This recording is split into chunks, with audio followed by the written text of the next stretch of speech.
Hey folks, this is Kalani. Is your guild still paying for voice servers? Give your GM a poke and tell him to try out Discord. Anyone can make a server for any purpose and it's entirely free. Go check out the class Discord servers too, they're full of awesome information to be the best you can be. You should also pop by discord.gg/Kalani and come hang out and maybe even run some content with yours truly. I'll be waiting. But for now, welcome back to the 7.2 PTR, where we're going to be having a look at the Sentinax event. So this is over on the Broken Shore, and it's this big ship here, the Sentinax. Basically, when this is up, and you are nearby, so we're right underneath it, you'll get a buff. That buff is the shadow of the Sentinax. Creatures in this area may drop Sentinax beacons. After getting your first one and going to do the little introductory quest, you can then start getting these beacons, and they can do all sorts of things. And this ship will also try and kill you with hellfire, so you really need to be careful of that, although it does actually help you because that damages any of your enemies that are nearby. Now, these beacons seem to have quite a variety, and I've got one of the little profession ones and then a bunch of other little random ones. So the profession ones, this one allows you to rapidly grow starlight roses, so we'll throw that down. Hopefully this one doesn't kill me. So you get a bunch of starlight roses, which is cool. I mean, I just swapped away from herbalism, so I can't really do anything about that. But you can get free starlight roses. There's also one which can spawn blood of Sargeras. That one did kill me, so that was sort of awkward. I guess I'd need to use a cooldown of some such there, or just sacrifice myself so other people could get it. I'm not entirely sure how that one's going to work. But there's also another one which spawns a bunch of Fell Slate. Now, if the starlight rose is anything to go by, I'm guessing it would spawn 5 Fell Slate nodes. Maybe. There's a lot more Fell Slate in a Fell Slate node than in a Starlight Rose node, so we'll see. I haven't come across that one yet. Now, as for this random assortment of beacons, they all have different names. So we've got War Beasts, Firestorm, Carnage, Domination, Torment, all quite nasty names really, but they spawn a bunch of monsters. So we'll open a Torment portal.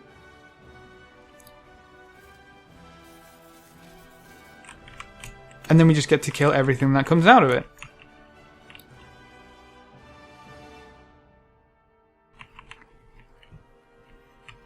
And when you've finished everything off, the portal will despawn and you get to loot them. So there's two things you're looking for here really, nether shards and then a better beacon. So we got a beacon of greater torment, which would assume would bring greater enemies and therefore greater rewards.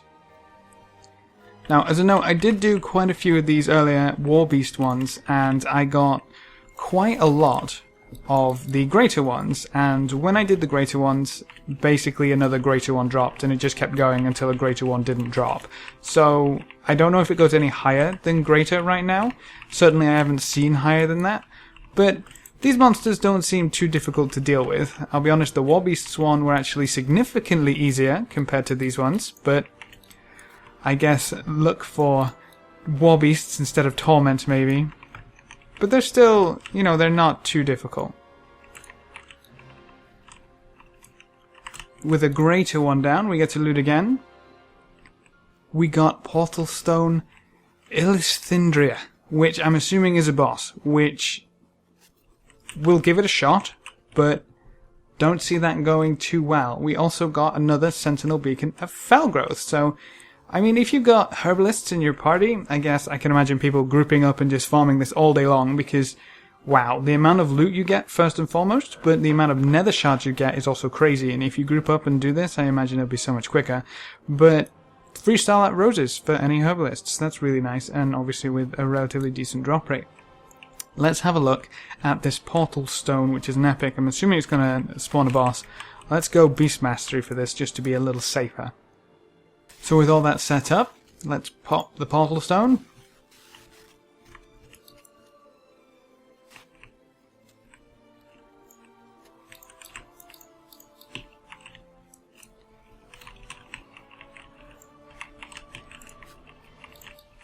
So that wasn't quite what I had in mind. I mean, it does say down here, Kalani has summoned a demonic lieutenant, and that didn't really happen. So maybe that's not fully implemented there, but I'm assuming that would summon a boss with even greater rewards, or, you know, a mini-boss type thing. which is actually pretty cool. I'm happy that I managed to get that while recording. Now, you can open as many of these as you want. There doesn't seem to be a limit. I mean, I managed to gather all of these beacons without any problem. So, can we open several at a time? I mean, that one went over there. That one went all the way over there. So it seems as though there are quite specific points where portals will come out, and I guess you can spam them to your heart's content. You just might not be able to kill everything that comes out of them, or really even get tags on them if there are too many people here. But what I can see happening is if there's too many people here, just throw your beacons off on cooldown and everybody will get to hit something, more or less. So if you're wondering what this is useful for, I did mention you get nether shards. Now these are the same nether shards as the pre-launch event, they're all one currency, so if you have a lot of those, you're going to be a little bit ahead, I guess, of everybody else.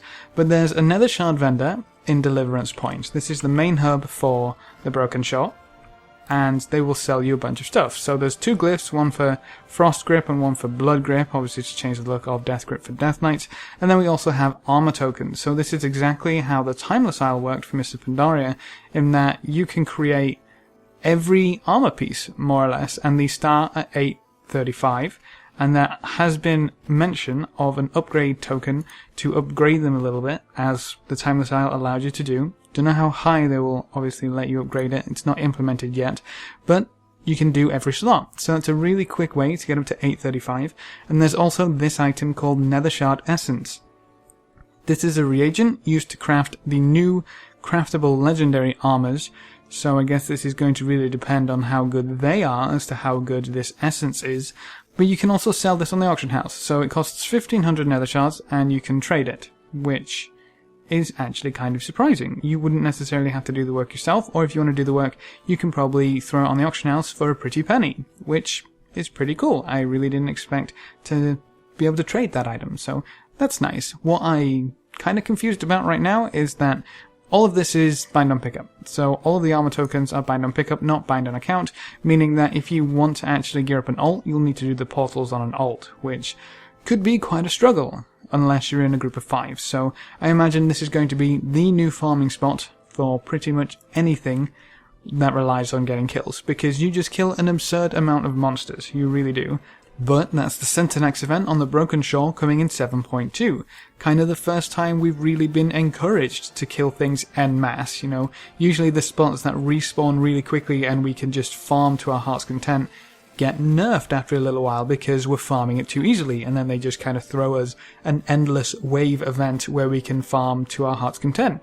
So I don't know, we'll see what happens with that, but it definitely looks fun in its current iteration. If you have any questions or queries, please leave them in the comment section below and I'll get back to you as soon as possible. Or hop on over to Discord, come join us on discord.gg/Kalani, great place to ask questions or just hang out. Remember to leave a like just below the video before you leave, and if you want to see more, make sure to subscribe. But apart from that, thanks for watching folks, good luck and have fun, and as always, I will see you next time.